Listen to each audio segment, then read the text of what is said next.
Hello and welcome to Steve Says. Now today I'm going to ask the question, have last gen users been abandoned too quickly? So before we go into too much detail, allow me to provide some relevant background on myself as a gamer. Now, despite the fact that I am an editor for Gamespresso, I have to say I'm ashamed to admit that I do not own a PS4 or an Xbox One. In fact, the only consoles that I do own are the last gen consoles, the Xbox 360 and the PS3, hence why I'm the guy making this video.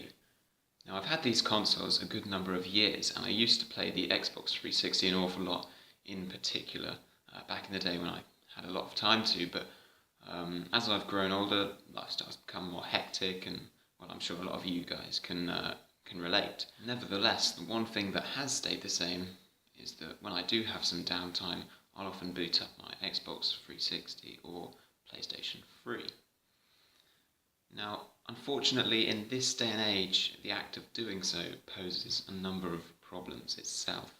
No longer are the systems really supported and maintained particularly well, but what I'm more concerned about is the fact that support in terms of games is pretty poor. Now, first of all, it's important to recognise the severe lack of software that actually gets released in this day and age on the old gen hardware. Most of the products that do come out are, of course, ports of next gen software. That's not really something I'm too concerned about because, frankly, I don't have the time or money to play these games, even if they did come out on the 360 and the PS3. What concerns me more is the fact that these products that do come out seem to lack real quality, despite the fact that there is still a market there and an audience there. Now, we can't really talk about poor downgrades without using Call of Duty Black Ops 3 as an example. In fact, the game came out very recently and was one of the core inspirations behind the idea for this video. Now, one of the problems that is particularly evident in Call of Duty Black Ops 3 on the old gen hardware is in relation to its aesthetic, or its visuals, if you like. It's very easy to go on YouTube and search for a graphics comparison between the Xbox 360 or the Xbox One versions of the game, and well, I'm sure many of you have already seen the difference, and it's pretty abysmal to say the least.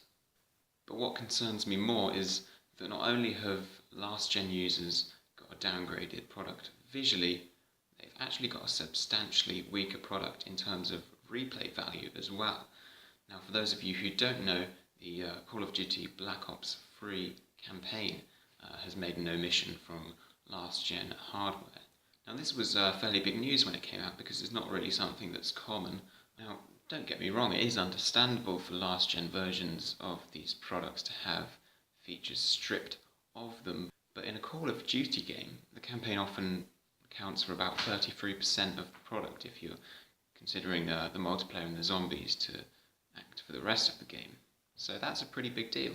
But what strikes me more is Activision's reasoning for this campaign not actually being in the product on last gen hardware. Now, allow me to quote Activision on why the campaign doesn't appear. So, we can't faithfully recreate the campaign on old gen hardware. That's why it's not there. It can't be faithfully recreated, but are you telling me that the multiplayer has been faithfully recreated? That the massively visually downgraded version of the multiplayer has been faithfully recreated? Now, this probably wouldn't matter really if the product didn't reach an audience, but the fact is there is a huge market still for this game on last gen hardware. Don't get me wrong, I recognise that I'm in the minority and that the majority have moved on to next gen hardware, but there are still a lot of us who, for whatever reason, maybe they can't afford next gen consoles, are sticking with the old gen hardware, and there are a lot of Call of Duty players in particular who still play the game. In fact, the servers were very active during the launch of Black Ops 3, and I imagine a lot of those players were disappointed as well. What gets me is how Activision can just ignore this market. I mean, sure, it's a smaller market, but it's the market for them nonetheless, and it's a market that won't exist if they continue to be disrespected in this way. And don't get me wrong, I don't want to sound like I'm just having a dig at Call of Duty or Activision. In fact, I'm one of the few people who believes that the Call of Duty franchise does innovate in many ways, and and it is one of the franchises that requires a lot of work, and it's not a lazy sort of production line. But in this circumstance, the whole issue screams of money grabbing, and Activision just not putting the consumers on the top of their priorities. So what's the point that I'm getting at? Well, I hope for last gen users, one of two things could happen to them. Either they get abandoned completely and forced to move on, which would of course have its own negative implications, or they're supported continuously and consistently. But really, neither of those things have happened, and I got to say I can't see either of them happening in the future either.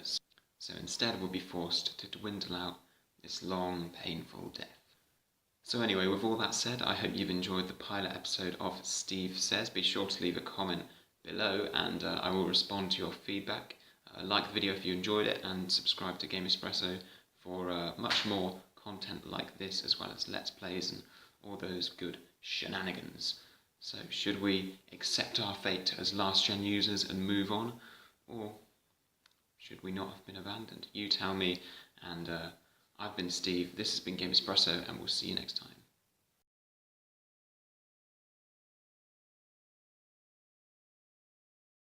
Now the campaign itself, which tends to act for about 50% or 33% if you want to include zombies, in a Call of Duty game, now that's something else entirely. My cat. Alice. Meow.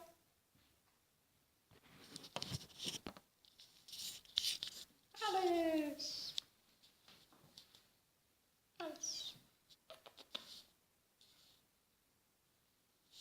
You interrupted the video, Alice. What are you doing?